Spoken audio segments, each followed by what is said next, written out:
Bwana Yesu asifiwe. Wapendwa wa Yesu, marafiki zangu wapendwa, hakika kweli leo ni siku njema, siku yenye baraka, siku yenye uzima. Bwana ametufanikisha, tumepata huru wa kupumua siku ya leo. Kubali ya kwamba siku inapopita kwako ni kwa neema ya Mwenyezi Mungu tu, wala sio kwa mapenzi yako siku ya leo uweze kuimaliza, na sio kwa mapenzi yako mpendwa upate kuamka asubuhi. Usiku mzima uweze ukajua kwamba ni kitu gani ambacho kimefanyika. Kuna wengi walishindwa kuamka usiku wa leo. Wengi walipolala walilala wakaenda hivyo. Kuna wengi waliamkia mahospitalini. Kuna wengi waliamkia sehemu tofauti. Lakini wewe ulipoamka uliamka ukiwa salama. Ulipolala ndani ya kitanda chako uliamka ukijipata ukiwa bado pale pale kitandani. Jua ya kwamba Mungu ni mwema na bado anazidi kukupenda siku zote. Mungu ni mwenye baraka kwetu. Ninapoyasoma maandiko matakatifu kutoka kwa kitabu cha Methali ya Sulemani, ikiwa ni sura ya 13 mstari wa 20, Sulemani anakuambia ya kwamba enenda na wenye hekima, bali yule anayewakimbilia rafiki wenye upumbavu hubaki ndani ya upumbavu siku zote, na siku zote atapigwa ndani ya upumbavu. Kwa hivyo ni vizuri unapotembea duniani, tembea na watu wenye hekima. Tembea na watu wenye kukupa mwongozo mzuri wa maisha. Ukiona ya kwamba huyu rafiki unapotembea na yeye hautapata amani, hebu achana na yeye. Tembea na mtu mwenye hekima. Tembea na mtu mwenye maarifa mazuri. Tembea na mtu mwenye maendeleo. Tembea na mtu mwenye kujenga ndoa yako. Wacha kutembea na watu wenye kubomoa ndoa yako. Usitembee na watu wa kukutenganisha na familia yako.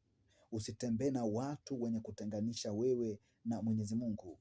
Usitembee na watu wa kukubomolea kazi yako. Usitembee na mtu ambaye yuko tayari kwa ajili ya kuvunja biashara zako. Tafuta watu wenye hekima.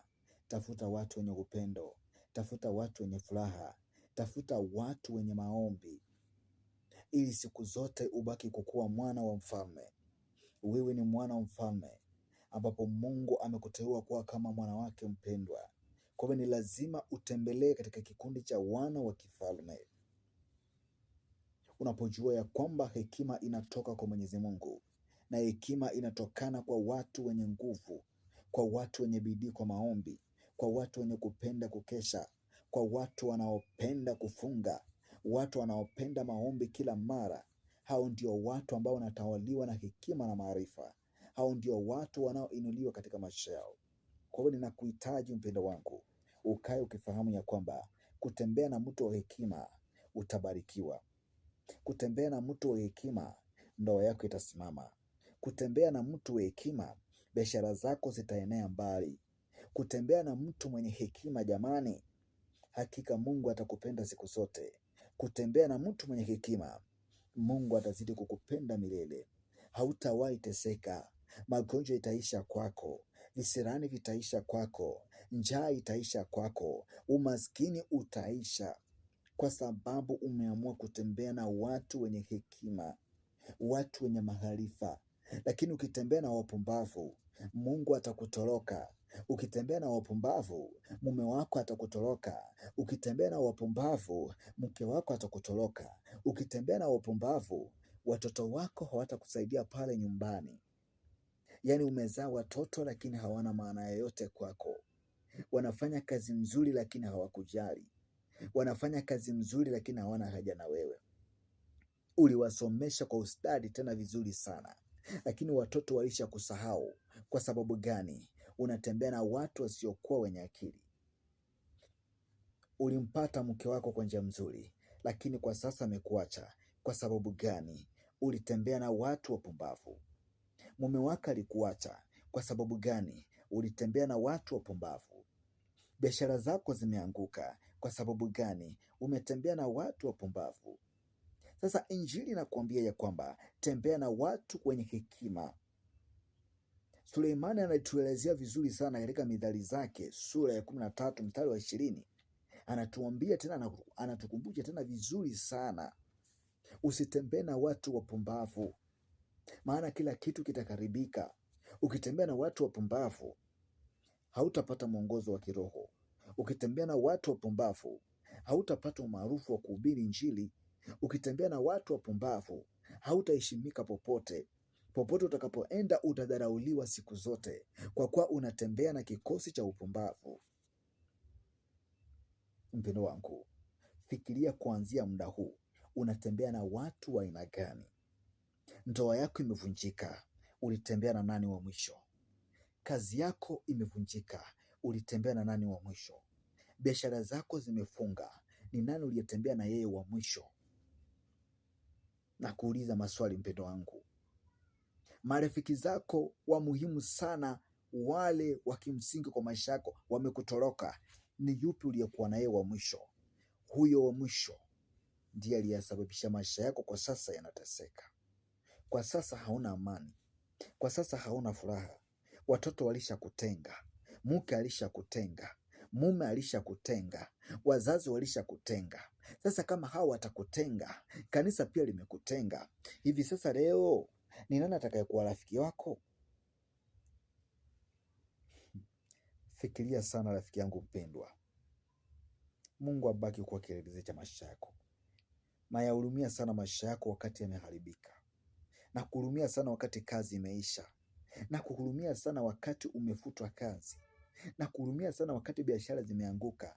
Na kuhurumia sana wakati mke wako amekuacha, wakati mume wako amekuacha, wakati sasa umesoroteka, wakati sasa umekosa furaha, wakati magonjwa yamekupata, kwa sababu ya kutembea na watu wapumbavu. Jiondoe ndani ya kikundi cha watu wapumbavu.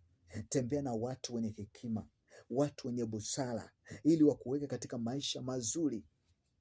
Hivi leo mpendo wangu unaugua, umeambukizwa labda kirusi cha ukimwi, umekutana labda na virusi tofauti tofauti mwilini mwako, upo ndani ya kitanda kwa sababu ulifuata ushauri wa wapumbavu, umelala njaa leo kwa sababu ulijiunga kwa kikundi cha wapumbavu. Ungekuwa na watu werevu, haungelala njaa. Kumbuka, Mungu anatembelea ndani ya watu. Unapotembea na watu wenye hekima, uko unatembea pamoja na Mungu. Unapotembea na watu wenye hekima, Mungu yupo ndani ya watoto wako. Unapotembea na watu wenye hekima, Mungu yupo katika biashara zako. Kila kitu chochote ukifanyacho kitasimama imara bila yoyote kupinga. Na kuambia kuanzia leo, tafuta rafiki mwenye busara, tafuta rafiki mwenye hekima, tafuta rafiki wa kiroho, tafuta rafiki aliye wa kweli. Nikimaanisha ya kwamba tafuta kanisa lililo la kweli, tafuta kanisa la kukusimamisha vizuri, tafuta kanisa ambalo litasimama na maisha yako kiroho. Tafuta wazazi walio wa kiroho wa kweli, usitafute wazazi wapumbavu wa kiroho. Tafuta mandugu zako, madada zako walio wa kiroho, usitafute mandugu ambao ni wapumbavu, kwa sababu watakupotosha. Mpendo wangu, ubarikiwe sana na uwe na amani, na ukumbuke ya kwamba kuteseka kwako, kazi yako kuisha, mke kukuacha, kila kitu kuharibika, hakika na kuambia ni wale marafiki wapumbavu uliokuwa na wao jana, juzi, mwezi uliopita, mwaka uliopita, hao ndio wanaokufanya siku hizi hauna maendeleo yote. Ulipaswa kujenga, lakini ulishindwa kujenga kwa sababu ya ushauri ya watu wapumbavu. Kuwa sana na amani. Niite mchungaji Lucas Sefania, niko hapa kwa ajili ya kukujenga kiinjili, ili ubarikiwe na ufahamu zaidi mambo yanayojiri ndani ya maisha yako. Ubarikiwe sana na uwe na amani. Tupatane tena kwa wakati mwingine. Asante sana kwa kunifuatilia. Shalom.